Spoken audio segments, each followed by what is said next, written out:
Hello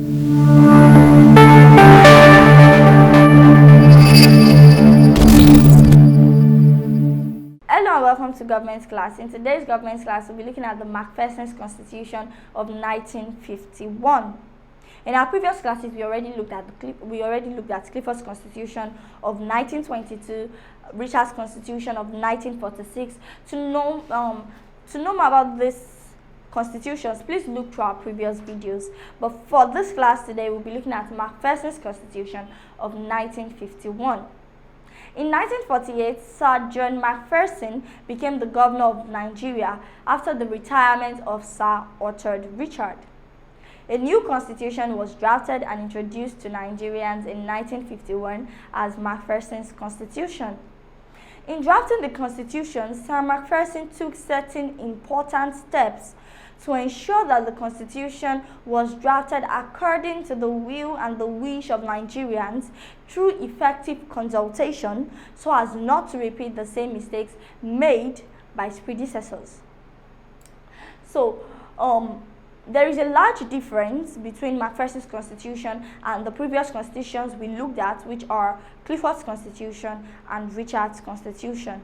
Sir Macpherson took really important steps. He was really concerned about making a constitution that was according to the will and the wish of Nigeria, and a constitution that was made for Nigeria, that was made to tailor the needs, the situation, the differences of Nigeria. So, in order to ensure that the constitution would be according to the will and the wish of Nigerians,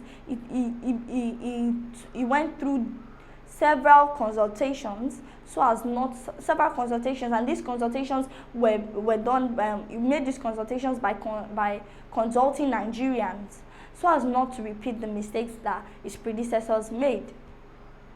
He consulted the Legislative Council and also held several constitutional conferences, such as the one that he held in Ibadan.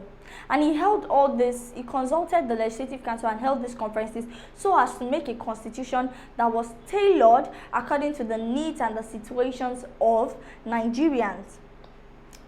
This is to explain that Macpherson's Constitution of 1951 was homemade to suit the situation of the country through opinions, experiences, and ideas of Nigerians. So he asked for the opinions, the experiences, the ideas of Nigerians in order to make a constitution that suited the situation of the country. Let's take a look at some of the features of Macpherson's Constitution. The Macpherson's Constitution changed the Central Legislative Council to the House of Representatives.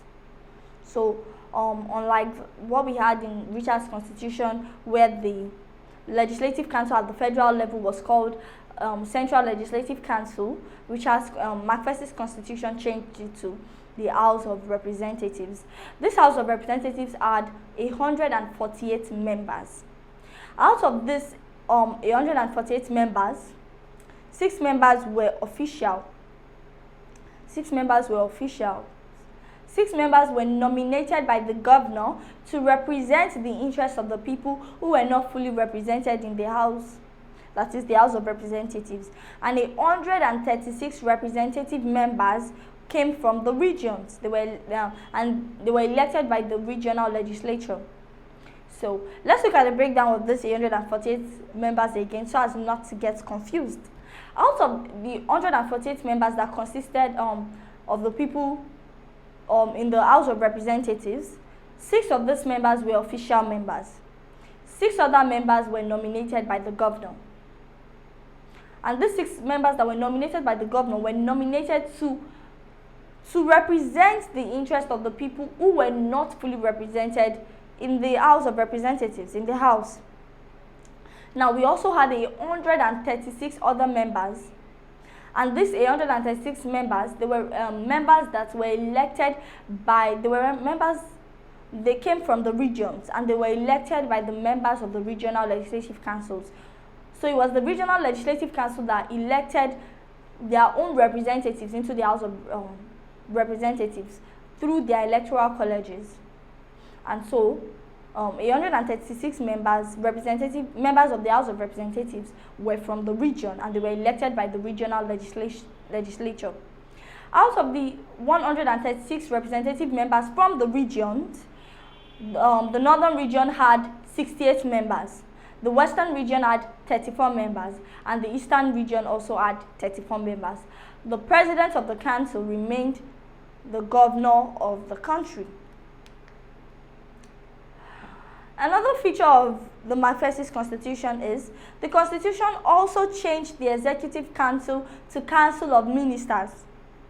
So unlike what we had in Clifford's Constitution, Richard's Constitution, whereby the Executive Council was called Executive Council, under Macpherson's Constitution, it changed the Executive Council to Council of Ministers with a total of 19 members. So the Council of Ministers had a total of 19 members with the governor as the president of the council. So now we are seeing something.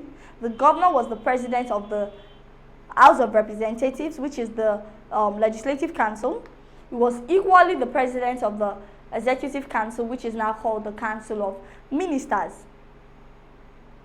Six of the members of the Council of Ministers were appointed by the governor, and they were appointed as official members to be in charge of certain sectors such as defense, legal matters, shipping, commerce, mining, and others. So six members out of the Council of Ministers, and we said earlier that the Council of Ministers consisted of 19 members. So out of those 19 members, 6 were appointed by the governor as official members, and they were to be in charge of important sectors such as defense, legal matters, commerce, shipping, mining, and many more, and the rest. While 12 members, we have 12 members from the regions, 4 members from the northern region, 4 members from the western region, and 4 members from the eastern region. But unlike what we had in the Legislative Council, whereby the members were elected by the regional legislative council through electoral colleges, the members of the Council of Ministers, that is the Executive Council, they were appointed by the governor. So the 12 members from the regions, which are four ministers each from the northern, the western, and the eastern regions, they were appointed by the governor. They were not voted in by members of the Executive Council in the regions. They were appointed by the governor based on the recommendation of the regional legislature.